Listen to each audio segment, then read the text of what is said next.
My Michelle Live podcast. My Michelle Live. My Michelle Live. Sports Timeout. The fans, the field, the faith, the fun. Here's Michelle. Yo, hello. Welcome to My Michelle Live. We are a sports show, part of My Michelle Live, that looks at some of the sports stories of the week. And we always get to a message of hope. Whatever My Michelle Live broadcast you are looking at, what we call the God story. It's a message of hope. Let me introduce you guys to these guys for sports today. And we're going to start with the faceless Wookiee. I don't know. Guy is our tech guy for My Michelle Live, but he can't seem to get his own camera working. I don't know what's up with that. Wookiee of the Year, Josh McMillen. The cobbler's kids have no shoes. I'm too busy fixing everyone else's tech issues and taking care of the baby to fix my own. I resemble that remark. Yes, you do. I'm not gonna lie. We haven't seen him in a couple of weeks. He's been busy dissing us, but we love him anyway. He is an author, photographer. Well, you know him, Brent R Baker. Author, photographer, Brent R Baker. Oh, yes. And we have with us the encyclopedia of all sports. Now, this guy, yeah, he knows it because he has been a veteran sports reporter since, I don't know, the first baseball might have been hit. Who knows? But he knows what he's talking about, and he's part of our team. Rich. Encyclopedia Rich. The encyclopedia. And then we have the guy who wrote the book on being the athlete in the game of life, the man of steel, Matt Peale. The man of steel. I am the knowledge and strength of 10,000 worlds. I am flesh and machine. I am becoming everything. That's a proper introduction. The man of steel.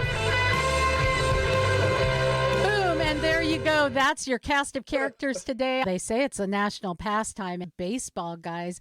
The LA Dodgers, they are the betting favorites in the Major League Baseball 2021 World Series odds. The Dodgers are like plus 350 favorites. They may be the first team to go back-to-back since the Yankees won 3 in a row, like 1998, Rich, to 2000. Yep. Okay, so they're gonna I gotta step away for a second. I'm having a bird thing. They're flying everywhere in my office, so I'm going on mute. I'll talk to you guys in a bit. what the birds flying? Dodgers. This is where we need a camera. What the heck? Dodgers gonna have to do a little work. They got behind the Atlanta Braves, and the Atlanta Braves have now going home with a 3-2 series advantage. Chris Taylor, a whole bunch of home runs last night for the Dodgers. Dodgers trying to pull it out once again like they did against the Braves last season. Yes, Mariner fans, Chris Taylor was at one time a Mariner. We got some work to do, though. You know, our bats have been silent. Pitching has been shaky at best. But even last night, old Albert Pujols there went 2 for 4 with 2 runs. But it's no easy task to go on the road now to try to win 2 in a row, game 6 and 7. The Dodgers are a tough out, though. They've shown the last couple of years. I think they've won 7 straight elimination games in the last 2. And that's in that period of time pretty unprecedented. So the Braves better be ready to rumble. I think one of the things with the Dodgers, though, I think Dave Roberts has gotten a little too cute with his pitching staff. Agreed. And especially the use of Urias. They're bringing in relief kind of randomly at different times where I think, especially when he's tired. He's tired. And they didn't do a whole lot of that during the regular season with some of these guys. And while, I get using Scherzer in the 9th inning the other night, sometimes you have those Randy Johnson moments where you just put your best guy out there to hang on in the deciding game. I think he's gotten too cute, and now they're in a situation. When they had to start Joe Kelly last night, it's kind of like, yeah, look what you've gotten yourself into, and it worked out. But But man, Well, they're kind of They really didn't work out. I mean, Joe Kelly serves up 2 runs, and then he's got a strained whatever esophagus or something like that. No one really knows what actually came out, and then he has to come out of the game. well. If there's So one person who's going to strain his esophagus in a baseball game, it's probably Joe Kelly. it Yes. might be Joe Kelly. You never know. Hey, Josh, how are you? I do How's your think it's- bird situation? We got them under control. They are back in the cage now. They were kind of decided to fly around and get themselves stuck in weird places. So that's under control. In terms of the pitching, I agree and I disagree, because I think that they are getting a little too cute, but at the same time, a little bit of this is out of necessity. Because remember, last year they were pitching way fewer innings. I think the average starter did something like 70 innings or something like that last year with the reduced season, and this year the average is 170. So, and a lot of these, some of the younger guys especially that haven't done that before, and guys after having a lower year, like ramping back up, I think a lot of the arms are just tired anyway. And so you have managers out there trying to think, okay, what can I even do to get a fresh arm out there on the field that's going to give me a couple innings? All right. I mean, agreed on both sides. But you can definitely tell baseball's changed. You're right, Josh. We got these guys. Let's try and start at innings so you can give the normal starter, I don't know what he's got, first inning jitters or something like that. And so now you're going to try and stretch him into the 2nd through 5th or 6th. Yeah. Obviously, I'm not a manager. I don't get paid the big bucks for this kind of stuff. But it's a new philosophy overall. I think in baseball, the playoffs just rolling like this. Yeah, I mean, and it is changing a lot. I mean, look, in the Mariners season, did you hear the announcers talk about closers almost at all? Because we didn't have a closer. We had, I mean, Steckenrider was the closest thing we had, but what Jerry DiPoto did is he played the best person in the best position, and that's why I think he should get, manager of the year, because he managed the heck out of that bullpen. He put the best guys in the position to succeed. I mean, because you look at like even Kendall Graveman, when he was here, he had an ERA under 1. And he still was really good the rest of the year. He still had an ERA under 3 when he moved over to the Astros, but they were using people in more traditional spots. They put him, whoever's up there, you're going up there as the setup man for the closer. Whereas here, Scott Service was putting them like, all right, what's the matchup that's best for you? What's the matchup that we can get the most success for you? And it worked wonders with a bullpen of guys that, how many of these names did you know before this year? What I like? Even on the field, it's that same way. Do you know what? I agree with some of that, but at the same time, if looking back to Seattle when they were having to go with these bullpen starts, they were spectacularly unsuccessful. So yeah, going back to like starting Joe Kelly in a win or go home kind of game, and I said it worked out because they won, not because it went well for him. They didn't get in a 10-run hole, but I do think as you look at what Dave Roberts has done with the pitching staff management, I think it's gotten them to a position where they're in this hole. And now it's, every night's win or go home. Granted, maybe that's where they want to be, the way the Dodgers have played the last couple of years. I agree with you, Brent. Agreed. Okay, so let's look over at the American League. Houston is leading that series over Boston 3-2. Boston's going to blow it. What's it going to look like in the series, guys? What's your predictions? I'm still going to go with the Dodgers. Atlanta's going to blow it again, and I say that Boston's going to blow it again. They can't. Houston will find a way. All right. Houston is always strong. They're at home. I'm gonna go against you on both counts because I like the underdog.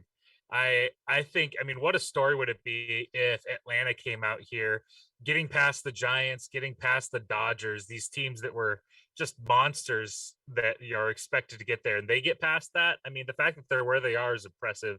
I would love to see. I'd love to see the Red Sox and now I just forgot Atlanta Braves. Yeah, Braves. Brain fart. Thank you. So then, Rich, if you did that, then Rich, you'd have if we're talking from when Rich first hit the very first baseball that was ever invented, you would have the Boston Red Sox against the former Boston Braves, right? What was the Correct. first the first World Series? Were the Pirates and I think it was the Babylonians against versus the cavemen. Yeah. Jews.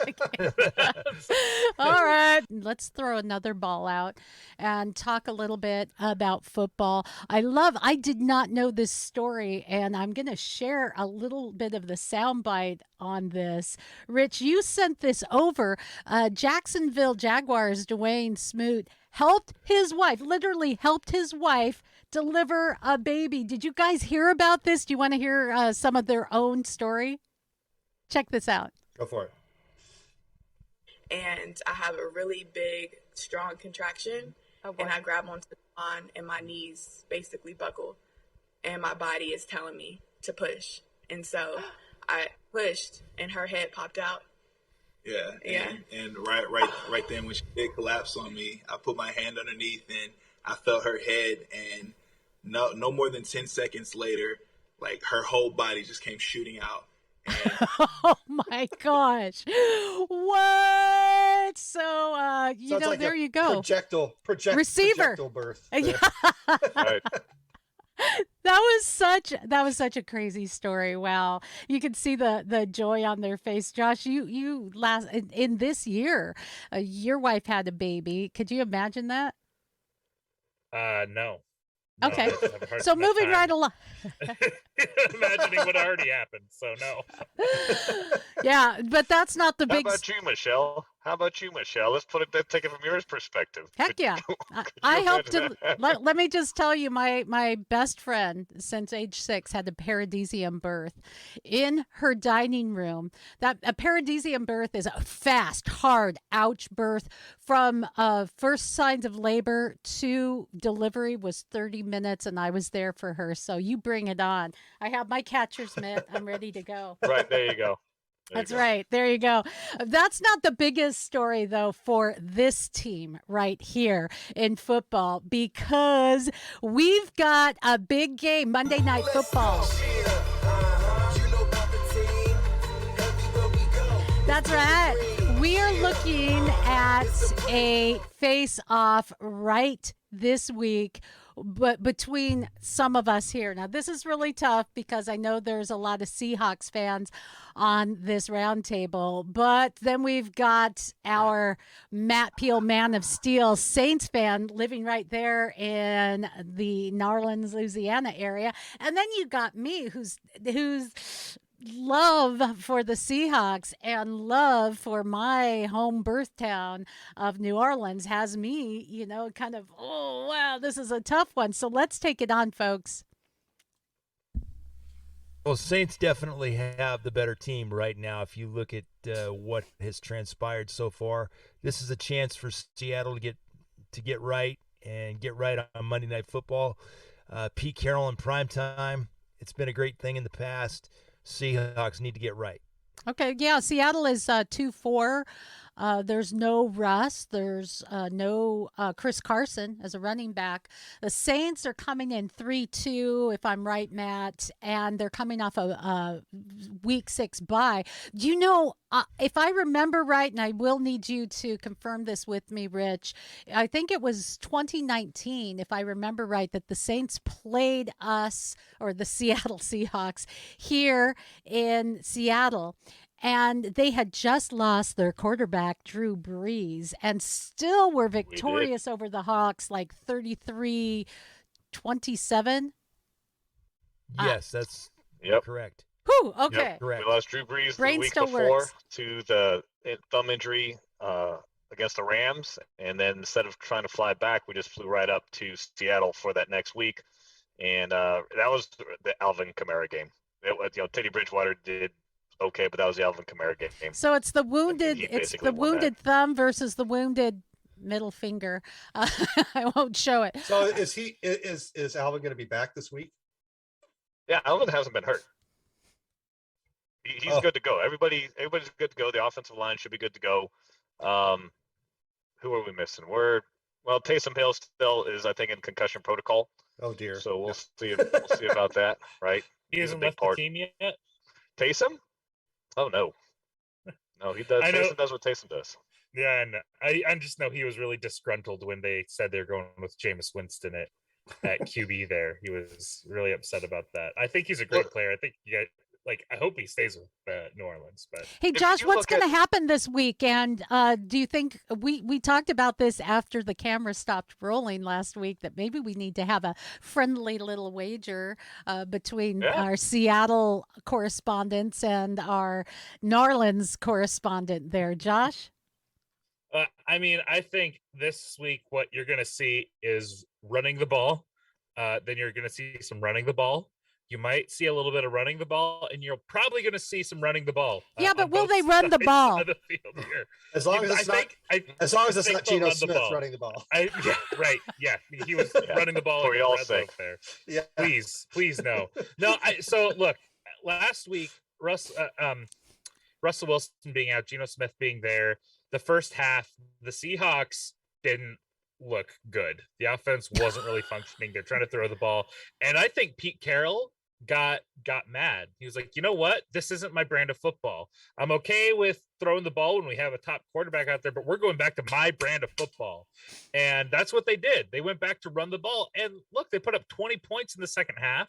And it's like I've been saying, the defense has not been good, but they looked a lot better in the second half of that game, where they gave up 6 points, I think, in the second half, and then another field goal that was really not even their fault to lose the game in overtime. Okay, maybe, but I think that you're trying to find the silver lining.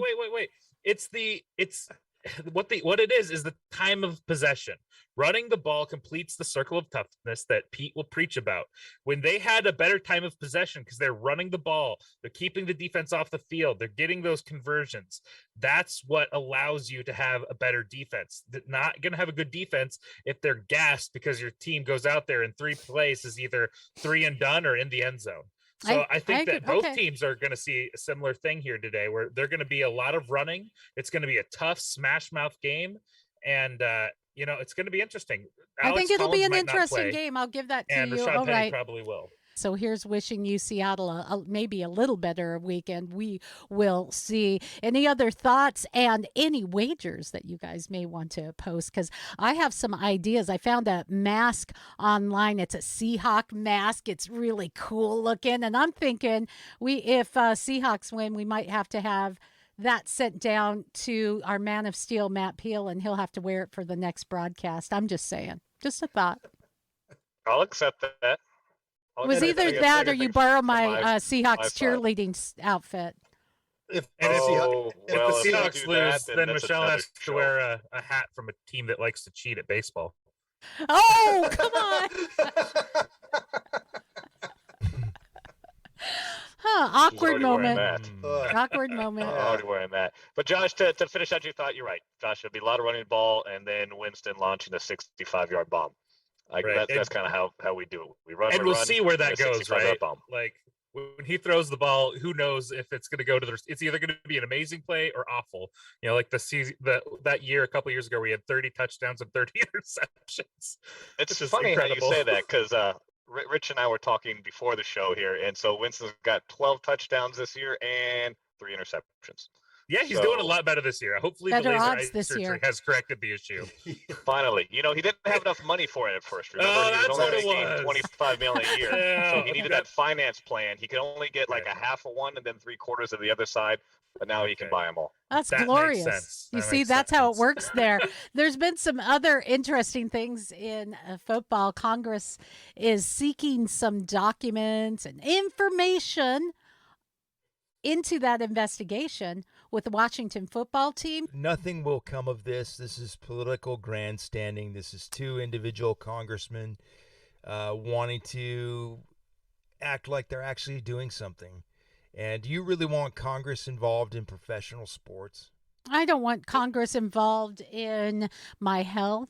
I don't want Congress involved. In fact, I'm not even sure sometimes I want Congress involved in the affairs of the United States of America. So any way we can reduce their influence, I am absolutely fine. I think that plays into another story that's coming out of football from Washington State. Up there in the corner here we are of the United States, where the Washington State Cougars fired their football coach for refusing to get vaccinated. And this coach was literally escorted off of the property by guards like he was a criminal this week. He applied for a religious exemption that was denied. Sorry about that. And he will apparently sue over the firing. Well, it seems overall, that this is not a optional anymore, and the Department of Labor has backed up the fact that employers can mandate it. So you can not want it, which is fine, but now you're rolling the dice of, well, you're not going to have a job anymore. I don't know in coming years how it's going to weigh out, because coach is taking this to court. He's suing. When we do have millions of Americans who have a natural immunity now, which is proving out to be better than some of the protection from the vaccine.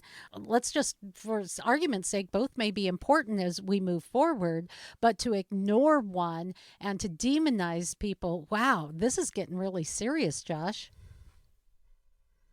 Yeah, no, I mean, it's the political climate in this country is gotten to a fever pitch, and it's ridiculous. I mean, everything, it doesn't matter what it is, though. If you disagree about anything, people are going to be mad about it, because the issue is we've made politics our religion in a lot of ways.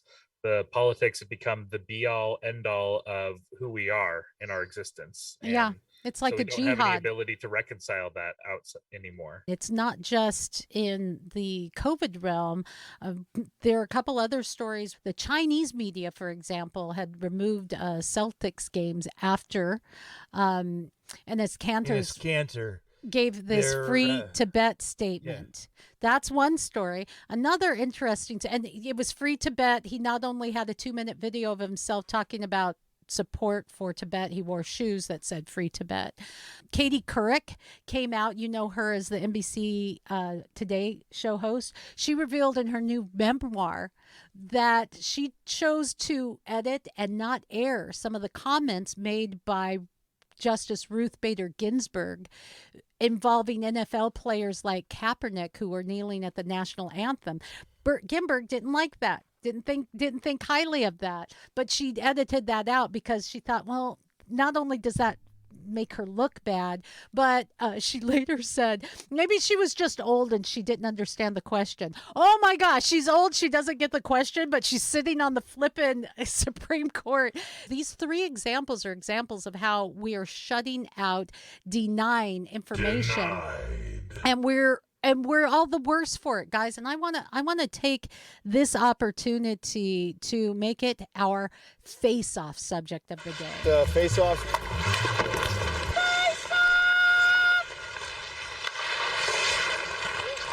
Okay, guys, so how is the shutting down, the canceling, the denying of viewpoints, information, facts, other opinions, professional opinions, how is that affecting all of us, and why does it have to be such a big deal in sports? I was just going to bring up the Enes Kanter and China thing with the NBA, because what we see with, I mean, the reaction of the Chinese, I'll say the Chinese government, although you know, their media and everything is hand in hand with them. The reaction to just immediately, like even mid-broadcast, erase the Boston Celtics from the Chinese consciousness, basically. What frightens me about that is what I've seen happening in our country. And it's one thing to say, oh, the Chinese communists, they're doing this sort of thing. But when you see the same sorts of things happening in our country, where somebody brings up an opinion that doesn't align with whatever the majority opinion is, you know, it's the whole cancel culture thing, but it's, you see how that plays out with a totalitarian government when they have the power to just, in the moment, boom, the Celtics are gone. What bothers me about this is I can remember, like, this maybe marks my age, but I can remember being in school where it's like, you know, you need to go against the crowd. If you believe in something, you need to stand up for it, regardless of what the majority says. And now it's like, oh yes, except if it has to do with, say, COVID, or if it has to do with, well, any specific political majority opinion. Now it's like, oh, you can't object. Now it's disinformation or hatred or racism. You give it a label, and then you erase people from the public eye, basically. The thing that we should all be worried about is the reaction of the NBA and their commissioner not saying a thing. And this isn't the only team that has been effectively erased from the face of the earth because of Daryl Morey's comments last year about free Hong Kong. The Philadelphia 76ers games have not appeared on Chinese television since then. So now you have two teams for various different reasons not even on a TV contract. This is all about money. This is all about the NBA not willing to stand up and have a backbone, and their business is being controlled by a government. Think about that frightening thought. Well, that's what happens here too. I mean, right? Another way that we're seeing a bit of canceling is the cancelization of standards in school. The NCAA task force is recommending that standardized test scores should be removed because of racial inequity. So what? I think that standardized testing should go away for plenty of other reasons. I think that our school system, since we founded the Department of Education, has not gotten better. In fact, by the numbers, it's gotten worse. Because we teach to the test? I mean, every state does. Every state teaches to their respective tests because that's where their grading is at, and that's where their pay comes in. Yeah, we've gotten rid of a lot of like lifestyle or life skill classes that we used to have in high schools. So I mean, if you ask me, we need to just get rid of the Department of Education because we were actually better before that. Shop, home ec, things where you like learn to cook and like learn to build things or learn to work on cars or you know, like there's lots of things that we used to have that we got rid of all that. Why do you need that if you can learn to protest? See, there you go. Well, true. Protesting pays more. That's why. Don't ask a libertarian what he thinks about schools. You've got to find the balance because you've got to push. It's up to the athletes as students to push to, in many cases, push themselves because they're not being pushed by this system. This system, the way that it is set up, the NCAA and the NCAA member institutions use sports to popularize their schools and make lots of money off of the kids. This is where the name, image, and licensing thing comes in. The kids actually getting something for their time, and this whole standardized test movement. Let's get rid of it. What you're really saying is you're an athlete. You're not intelligent enough in a backhanded way to actually shoot for something and be competitive both on and off the court. So you're really insulting people's intelligence. I think there's a point in that. I think the other problem is that really you have football and you have men's basketball, and then you have everything else. Like the majority of collegiate athletes, their track, their swimming, they're not making money for themselves. They're not making anything for the school. In fact, they need the football and the men's basketball to bring in these billions of dollars to support those. So we almost need two solutions, because while I agree that the football players, especially if you're at Alabama, you might be setting yourself up for an NFL career, but if you're at Mississippi, you're playing out there so you can have someone for Alabama to beat up, and then you're done. And yet you've brought in billions of dollars for the NCAA, and everybody else is making money. So I get the name, image, and likeness thing, but there's only a very small number of athletes that are going to benefit from that. The question is, if you treat those athletes like the employees of the university that they truly are, what do you do with the vast majority of athletes from the non-revenue sports? Well, the other thing with the non-revenue sports, Brent, if we want to talk about that is our whole Olympic program in many different cases. So you're gonna really turn this whole thing upside down.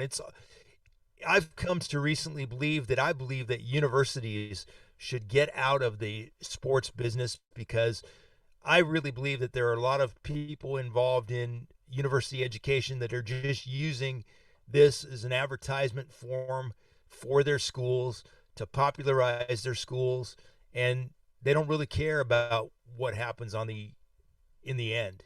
Yeah, and If but you you look know at- that's not going to happen. That is just too big of a shakeup of a system. I mean, how would that ever be implemented?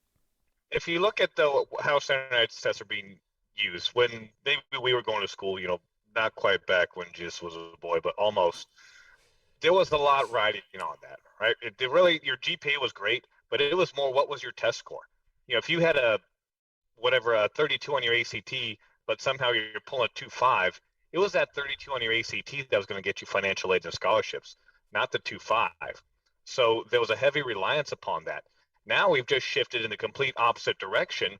Instead of, all right, well, let's take a little less off the standardized tests and start incorporating GPA and some other things into what you're supposedly, all this crap on your application that you're supposed to fill out is, and just let's get rid of standardized testing altogether. So there's a middle ground like anything else, but I think what going along with your cancel culture thing, let's just go ahead and cancel that, because of the last year, lower incomes don't have access to computers and internet. So if we just get rid of that, then we'll just make it all one big equitable thing. Plus, we'll forgive all the student loan debt that's out there. Thanks, Uncle Joe. So now where does that money go to? So it just adds into all the cancel culture thing. Let's give a free education. Let's give it so anybody can just walk in and get yourself a dorm room and a meal plan. And if you want to go to class, great. If you don't, fine, protest. We're still going to give you this piece of paper at the end of the day anyways. That's good. And you know what? If we're all just dumbing down, it makes it easier for everyone. But that doesn't always play out on the field, does it? Where we still want to have excellence. So, just saying there. One other thing that was kind of interesting in this week, or will be interesting, I guess you can't really see it, but I'm wearing my Kraken pants, and I got my Kraken hat over there. If you're wearing a Kraken pants, you turn around and show us your butt and you get your Kraken out there. Nope. This is a family show. So the Seattle Kraken are going to be playing their first home game. I will be there covering it, and I'm pretty excited about it. Hockey's really shaping up. Oh, and how about those Sabres? They're like the 4-1-1 on the Sabres. They're 4-0-0. That's been kind of interesting. Seattle, congratulations, as the Sounders are in the playoffs. And we've got things really heating up there with the MLS, tight races on both conferences. Decision days December 7th. So some big things. Let's just throw it out there in the last few minutes before we take our final shot. Well, the Kraken are looking forward to being at home. They're going to have that home ice advantage. Big 5-game road trip to try and get, at the beginning to get Climate Pledge Arena in shape, and it's all going to be up to the guys to come and establish that home ice advantage. And Ron Francis and everybody in the administration, they're looking forward to this night. This night's been 5-6 years in the making. Lewicki and all the boys at OVG, the OFU group, have done a great job. And unfortunately, this is the one bad thing.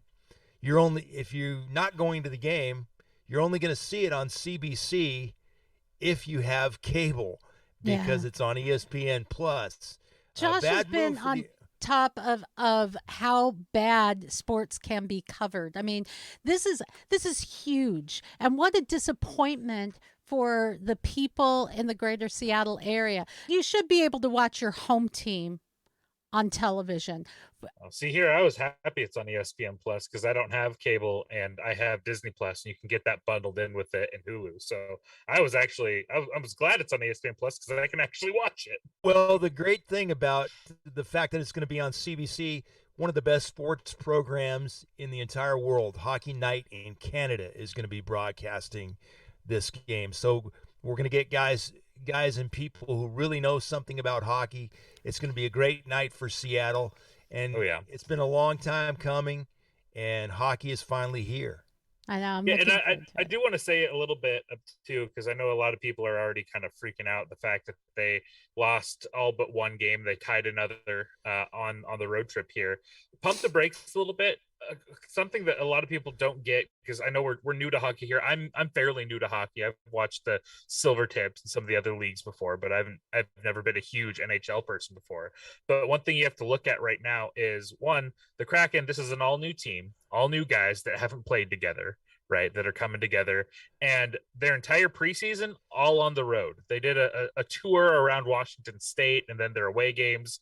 So even their home games were all around the state. They were everywhere. So they were traveling a bunch, did that. And then during the road trip, they were the only team at the time of their last game to play 5 games. The only team in the NHL, the only team to do all 5 on the road. And most of those games were the home openers for the teams they were playing against. So that was their first game against a weary road traveled team. So pump the brakes on them a little bit, give them some time, understand that it is going to take time to congeal, and they were really put in a position to fail in the first 5 games in that road trip here. But get behind them there at the stadium. They had like five games in 8 days, and the only team to do that this year. And they had a COVID issue that came up like the day of their opening game, so they had guys showing up at the arena that they hadn't even practiced or had their preseason with. For their opening game. So, I watched 4 of the 5 games, and other than the Philadelphia game, they were in every single one of them. Yeah, they did not suck. Yep. They did not suck, and that was exciting. Nope. They're a fun team to watch. They were they gritty. are. When they got down, they came back. They kind of reminded me of the Mariners in that way, where it's going to take a while for them to come together. They're going to play a lot of 1-goal games, and we'll just see what happens. Let's see what happens. I think the fact that they're playing Vancouver at home is a good thing, because they've already beaten Vancouver in the preseason. Now, I'm not saying that the preseason translates over to the regular season, but these are guys that they are familiar with. Yeah. This is the team. They want to start that rivalry. We want to start that I-5 rivalry. Vancouver is only 250 miles away. We got to have somebody to hate in the NHL. That's really tough, because most of us here in the Seattle area, that had to be our team. It was the closest. So having to say, oh, no, we hate the Canucks. Come on. That's really tough. Guys, it's time for our final shot. Final shot. Let's take our final shot, and we'll start with Josh. Man, what do you even give your final shot out to today? There's so much going on. So much going on in the sports world, and I will give it to, this is kind of a weird one, but I was thinking about this today, and they were talking about it on the radio a little bit, to Chris Hansen. This was not the way he wanted it to go down, but I want to give him some credit, because he was close. He almost got us an arena down in Soto, and he really kept the momentum going, looking to get hockey and get basketball back here in Seattle. And it didn't go. I really wanted it in Soto. I really didn't want it at Key Arena again. I hate getting over to the Key Arena area. Yeah, and for those who aren't privy to this, worst possible place. For people who aren't privy to this around the world, Seattle had a battle of where the Kraken would play. They had a spectacular plan that was going to be in the district where the Seahawks play, where the baseball stadium is. It was economically sound, and for some reason they decided to put it in the middle of the city where there really isn't great access, great parking, and it cost a boatload to save a 50-year-old roof that it had to be taken off in order to rebuild this kind of a thing. So that's kind of the drama that you're coming into, Josh, for background. Yeah, exactly. Yeah, and Hansen, he kept, for years, he kept the momentum alive to bring Sonics back and get these sports back into Seattle. So even though it didn't go his way, I do want to give him a shout out, because we're having our opening home game, and I really, even though the Lywickies and the Oakview group are the ones that inevitably at the end got it done, it's, I think, in large part thanks to Hansen paving that road. All right, Rich. Well, I'm going to go again with the hockey motif, because this weekend the Seattle International Film Festival has events going on all year. Go to sif.net, look up a documentary called Willie. It is about Willie O'Ree, the first black man to break the color barrier in the NHL in 1958 for the Boston Bruins. It is playing this weekend. If you can't go to the Kraken game and you need a little hockey inspiration, go see that documentary. And Wayne you don't have Gretzky and a whole bunch subscriptions, of so other- you can watch it at home. Yeah, there you really. there And you for those go. of you who There you don't, by the go. way, you can. Go to any sports bar, pub, or restaurant. You'll be able to watch it there. Brent Baker. Well, going back to our local Seattle flavor here, I'm going to go with Mitch Haniger for the letter that he put in the Players Tribune. Oh, Basically, yeah. Yeah, I mean, if that doesn't, Sad. if you're in the Seattle area, if you've been following and suffering with the Mariners for 20 years, if that didn't get you fired up, you need to go read it. I mean, the guy is ready to keep on going. He's basically in a very assertive, but not necessarily damaging way, really challenging the front office to make the moves they need to, I'd say, complete this rebuild that's been going for about 3 years. But he's just, I think a lot of people that were just maybe not sold on what was happening with the Mariners.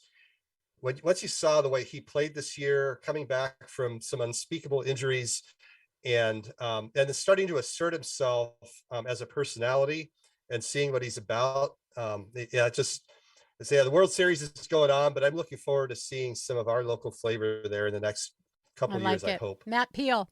Yeah, hey, quick note on that too. Actually, Yeah. Jerry DePoto talked about Mitch Haniger today on his show on 710 local broadcast here, and he said that he really believes Mitch Haniger wants to be here long term. So if you're a Mitch Haniger fan, some good news. I mean, it's nothing in stone, but it's looking really positive. No, but for him you staying. can hear it in that piece you referred to, Brent, that he's bought in, and I like that. Matt Peale. Oh, is this a local Seattle show? I was just wondering. Shut up. Yes. That sounded like I thought so. So I'm gonna give my shout out to something that's not local to anybody, and it's something that we never cover on here, and that's called NASCAR. And I'm gonna give my shout out to Rick Hendrick, owner of Kyle Larson's car. Kyle Larson was fired by Chip Ganassi last year for a little screw up on his language when he was doing some iRacing, and Chip Ganassi fired him instead of just reprimanding him and maybe fining him. He canned him. Cancel culture. Kyle Larson is now posed to win the NASCAR championship this year as the winningest driver this season and about to take home another championship for Rick Hendrick. So kudos to you, Rick Hendrick, for realizing you don't have to cancel and you can bring back people, and they are good people in the end. Good shout out. And funny, I'm going NASCAR as well, Matt, and I'm going to give my shout out to Casey Kane. He got some praise this week. He did something pretty crazy and cool. He responded to a car crash on the way home. He was coming home from the World of Outlaws race, I believe, in Pennsylvania. I have a shot to show you here where there was a crash, 2 trucks, one pulling a trailer, one going the wrong direction. They crashed. He and some other folks rushed in, pulled the people out of these fiery vehicles, and he tweeted this: there was a tragic car accident on our way home from the races Saturday night. I just wanted to recognize all of the people who jumped in to help as quickly as they could until first responders arrived. My thoughts and prayers are with the families involved. I love that because regardless of the controversies that we've talked about today, some of the craziness, the cancel culture, when the chips are down, he didn't stop and say, who did you vote for? Are you vaccinated? Or what team are you rooting for? That's the beauty of how we were created and how to love, where it really doesn't matter anymore. So that's my final shot today. And I want to give a shout out to the guys here on the table. Thanks for joining me today. Thanks for being taking time, and thank you for listening. You can go to MyMichelleLive for more.